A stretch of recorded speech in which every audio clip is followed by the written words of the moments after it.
জন্য যে সময়টা লড়াই চলতেছিল 13-14 সালে, সেই সময় সবচেয়ে বেশি গুম করা হয়েছে, যাতে বাংলাদেশে চিরকালের জন্য নির্বাচন এবং ভোট ব্যবস্থাকে জাদুঘরে পাঠিয়ে দেওয়া যায়। তো সেজন্য যারা ফ্রন্ট লাইনার, এখানে তো বিএনপির এবং ছাত্রদলের অনেক কর্মীরা আছে, বাইরে অনেকে জামাত শিবিরের কর্মীরা ছিল, অনেক আলেমরা ছিলেন বা মাদ্রাসা স্টুডেন্টরা ছিলেন, সব ধরনের মানুষ যেখান থেকে প্রতিরোধ করতে পারতো শেখ হাসিনার যেই ফ্যাসিস্ট হয়ে ওঠার যে কাল পর্বটা 13-14 সাল, সবাইকেই একেবারে উনি সেই সময়ে একবারে যে অনেকেরই টাইমলাইন হচ্ছে ডিসেম্বর সময়টা, 13 সালের নভেম্বর, ডিসেম্বর, 14 সালের দিকে, 15 সালের দিকে। তো আমি তখন মাত্র ঢাকায় এসেছি 13 সালে পড়াশোনা করতে। তো ওই সময়টা আসলেই দমবন্ধ পরিবেশ ছিল। এবং ঢাকায় এই যে গত 9টা বছর আমরা ছিলাম, ঢাকা বিশ্ববিদ্যালয় ক্যাম্পাসে পড়াশোনা করেছি, ক্যাম্পাসে থেকেছি, প্রত্যেকটা সময় আমাদের এই আতঙ্ক লাগতো কোন সময়ে তুলে নিয়ে যায়, কোন সময় বাবাকে তুলে। আমার বাবা নিজে বিএনপি রাজনীতির সাথে জড়িত ছিলেন, আছেন, বা এই যেই কোনো ফ্যামিলি যারাই কোনো না কোনোভাবে পলিটিক্যালি কনসাস ছিল, সবারই এই মনের ভিতরে এই ভয়টা ছিল। এই ভয়টা তৈরি করাই ছিল হাসিনার সবচেয়ে বড় উদ্দেশ্য এবং সফলতা, যে আমাদের পরিবার, আমাদের মা, তারপর ভাই বোন, এদেরকে হচ্ছে আতঙ্কগ্রস্ত করে বাংলাদেশের সকল বিরোধী রাজনৈতিক দলের গণতান্ত্রিক যারা লড়াই করতেছেন তাদেরকে আতঙ্কগ্রস্ত করে শাসন করার যেই পরিকল্পনা শেখ হাসিনা করেছিলেন, সেটা উনি বাস্তবায়ন করেছিলেন। তো আমরা দেখেছি যে গুম কমিশন সরকার প্রতিষ্ঠা করেছে। প্রথমে এসে সরকার আমাদের যে এই গুম নিয়ে যেই আন্তর্জাতিক চুক্তি আছে, কনভেনশন আছে, ওখানে স্বাক্ষর করেছে। এরপরে গুম কমিশন করেছে। কমিশনের মেয়াদ শেষ হওয়ার কথা, মেয়াদ বাড়িয়ে দেওয়া হয়েছে, যাতে হচ্ছে যে আপনারা এখনও যে হদিশটা পান নাই, সেটার জন্য আমরা যাতে সর্বোচ্চ চেষ্টা চালাতে পারি। এবং কমিশনের প্রস্তাবনা অনুযায়ী অনেকের বিরুদ্ধে ওয়ারেন্ট জারি হয়েছে, অনেকের বিরুদ্ধে তদন্ত চলমান আছে, আইসিটি ট্রাইব্যুনালে তদন্ত চলমান আছে।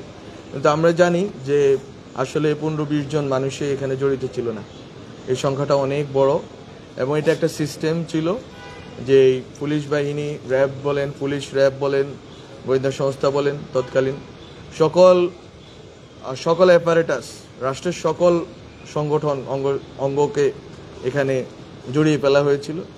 এবং ওদেরকেও তো পলিউটেড করা হয়েছে, এবং ওদের মাধ্যমে বাংলাদেশের জনগণের উপর নিপীড়ন চাপিয়ে দেওয়া হয়েছে। আমি যে লোকেশনগুলো দেখতেছিলাম, যে ঢাকা শহরের বিভিন্ন জায়গায়, বসুন্ধরা বলি, পুরান ঢাকা বলি, তারপর হচ্ছে যে কাশিমপুর, কেরানীগঞ্জেই তো হ্যাঁ একটি জেলখানার সামনে, তারপর হচ্ছে যে আপনার সোনারগাঁওতে বলি, এই পুরা বাংলাদেশ ব্যাপী ছিল। এটা শুধুমাত্র ঢাকা বা আশেপাশে না, পুরা বাংলাদেশে, যেটা বলেছে আমার পূর্বে যারা বক্তৃতা দিয়েছেন, যে গুমগড়ের মতো পুরা বাংলাদেশে আয়নাগর ছিল। আমরা আসলেই দ্বিতীয়বার স্বাধীন হয়েছি, আমরা আসলেই মুক্ত হয়েছি। তো সরকারের উদ্যোগ চলমান আছে, সরকার হয়তো উদ্যোগ নিতে পারে, কিন্তু এটার সংখ্যা এত বেশি। আপনারা তো মাত্র হয়তো 20-25 জন আসছেন, 20-25 জনের ফ্যামিলি থেকে, এই সংখ্যা তো আসলে হাজারের উপরে।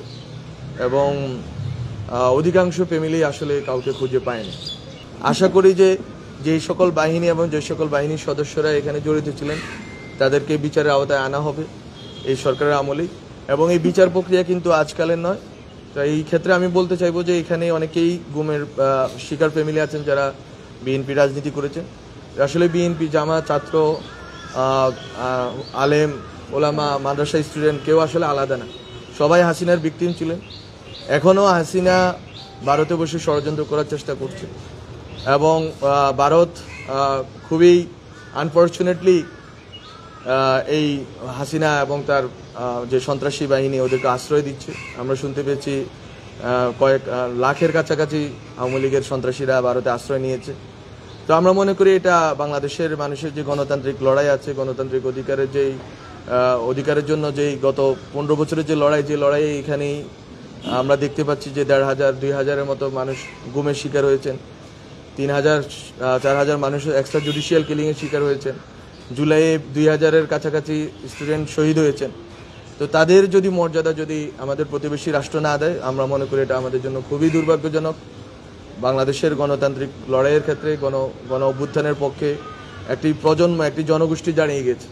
এখানে আওয়ামী লীগ শুধুমাত্র বাংলাদেশের জনগণের শত্রু, এই ভিন্ন এর কোনো পরিচয় নেই। এটা কোনো রাজনৈতিক দল না, এটা একটা মাফিয়া গোষ্ঠী ছিল, যে মাফিয়া গোষ্ঠীর প্রধান ছিল শেখ হাসিনা। তার বাবার হত্যার প্রতিশোধ নেওয়ার নামে বাংলাদেশের জনগণের উপরে ভারতের সহযোগিতায় এই অত্যাচার নিপীড়ন চাপিয়ে দিয়েছিলেন। আমরা চেষ্টা করেছি, আমরা গণ অভ্যুত্থানের মাধ্যমে একটি সরকার গঠনের মাধ্যমে আমরা সেই লুপ্ত যে মানবাধিকার ছিল, আমাদের যে গণতান্ত্রিক অধিকার ছিল, যেগুলো হাসিনা কেড়ে নিয়েছিল, সেগুলো আমরা পুনরুদ্ধারের চেষ্টা এখনও চালিয়ে যাচ্ছি। আপনাদের সহযোগিতা চাই, এবং আমরা চাই যে আপনারা যারা এই ভিকটিম ফ্যামিলি আছেন, শুধু আপনারা না, এক্সট্রা জুডিশিয়াল কিলিংয়ের শিকার যারা হয়েছেন, যারা বিভিন্ন সময় পিলখানা থেকে শাপলা, তারপরে মোদি বিরোধী আন্দোলন থেকে এখন পর্যন্ত যারা যেখানে ভিকটিমের ফ্যামিলিগুলো ভিকটিম হয়েছেন হাসিনার অত্যাচার, নিপীড়নের, ফ্যাসিজমের, আপনারা সবাই ঐক্যবদ্ধ থাকবেন এবং আপনাদের সাথে আমরা থাকব। এটা হচ্ছে আমাদের অঙ্গীকার, কারণ আপনারা, আপনাদের অস্তিত্ব, আপনাদের লড়াইটাই আসলে আমাদের জন্য অনুপ্রেরণা। এবং আপনারা যদি থাকেন, মাঠে থাকেন, আমাদের সাথে থাকেন, আমরা আপনাদের সাথে থাকি, তাহলে বাংলাদেশে গণতান্ত্রিক যে অভিযাত্রা তৈরি হয়েছে এটা সফল হবে, এবং আওয়ামী লীগের যে ফ্যাসিজম আছে এটা ফিরে আসার পথ রুদ্ধ হবে। কোনোদিন আর আওয়ামী লীগকে আমরা এই দেশে রাজনৈতিকভাবে এখানে দাঁড়াতে দিব না, এটা হচ্ছে আমাদের অঙ্গীকার।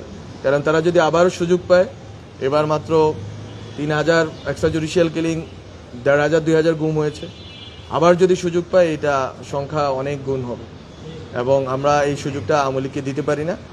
আমাদের যারা এই নিপীড়নের শিকার যারা আছে, বিএনপি, জামাত, আলেম ওলামা, ছাত্র, যেই হন না কেন, আমাদের সবাইকে অন্তত একটা পয়েন্টে একমত থাকতে হবে যে গণতান্ত্রিক বাংলাদেশ গড়তে হবে। এখানে যাতে কোনোভাবেই গুম, খুন, নিপীড়নের কোনো কালচার আর না ফিরে আসে, কারো মাধ্যমে না ফিরে আসে। আমাদের যে প্রতিষ্ঠানগুলো হাসিনা ধ্বংস করে দিয়েছে, এই প্রতিষ্ঠানগুলো যাতে আমরা ঠিক করতে পারি। প্রতিষ্ঠান ঠিক রাখলে আমরা ন্যায় বিচার পাবো, আর প্রতিষ্ঠান যদি গোছানো না হয়, সংস্কার করা না যায়, তাহলে আমরা ন্যায় বিচার পাবো না। ফলে আমাদের ঐক্যবদ্ধ হওয়া লাগবে।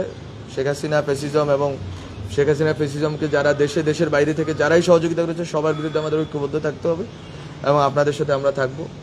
আমি আপনাদের এই কথাগুলো যখন শুনতেছিলাম, আমি আসলেই খুবই আবেগ আপ্লুত হয়েছি, কারণ আসলে এই লড়াইটা আপনারা করেছেন বলে, এবং আপনারা মাঠে থেকেছেন মায়ের ডাকের ব্যানারে, আপনারা মাঠে থেকেছেন বলে আসলে এই লড়াইটা আমরা শেষ পর্যন্ত 12-14 বছর পরে এই লড়াইটা আমরা সফল করতে পেরেছি, এবং হাসিনা বিদায় হয়েছে। ফলে আমরা মনে করি আপনাদের মাঠে থাকা এখনও জরুরি, যতদিন না বাংলাদেশের গণতান্ত্রিক অধিকার, আমাদের গণতান্ত্রিক অধিকার আমাদের জন্য শক্তিশালীভাবে প্রতিষ্ঠানগুলো দাঁড়াচ্ছে, গণতান্ত্রিক অধিকার আমরা পাচ্ছি, এবং হাসিনা আসার পথ রুদ্ধ হচ্ছে, এবং হাসিনা যারা সহযোগী ছিল তাদের বিচারের প্রক্রিয়া এবং বিচার কার্যক্রম শেষ হয়েছে, ততদিন পর্যন্ত আসলে আমাদের কোনো বিশ্রামের সুযোগ নেই। আমাদেরকে অক্লান্তভাবে কাজ করে যেতে হবে, যাতে আমরা বিচার করতে পারি, যাতে আমরা সংস্কার করতে পারি এবং রাষ্ট্রকে পুনর্গঠন করতে পারি। যদি রাষ্ট্র পুনর্গঠিত হয়, তাহলে আমি মনে করি, এবং বিচার যদি হয়, তাহলে আপনারা খুশি হবেন। আপনাদের যারা হারিয়েছে, যারা স্বজন হারিয়েছে, তাদের Immigration to Canada. We provide the best quality service and solution for Canada immigration. Please visit our website and contact for details.